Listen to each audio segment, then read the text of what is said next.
नमस्कार.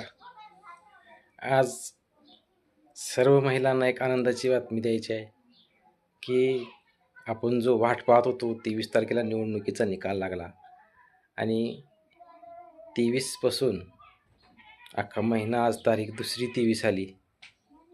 ह्या पूर्ण महिन्यामध्ये एकच विचार प्रत्येक महिला करत होती की मुख्यमंत्री लाडकी बहीण योजनेचा हप्ता कधी येणार.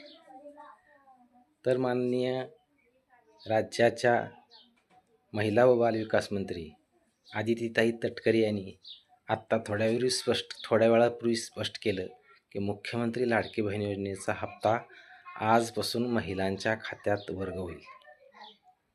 म्हणजे इतके दिवस जी आपण वाट पाहिली ते आजपासून पैसे पडायला सुरुवात होईल. प्रत्येक महिन्याला 1500 रुपये पडतील. 2100 रुपये हप्ता मार्चपासून पडणार आहे. त्यामुळं सर्व महिलांना या अगोदर जितक्या महिलांना पैसे पडलेले होते त्या सर्व महिलांना पैसे या महिन्यापासून आजपासून पडायला सुरुवात होईल. त्यामुळे कुठल्या अटी निकष काही नाही, घाबरण्याची काहीही गरज नाही. धन्यवाद. आपल्या चॅनलला लाईक करा, सबस्क्राईब करा. अशीच नवनवीन अपडेट मी आपल्या चॅनलवरून देत राहीन.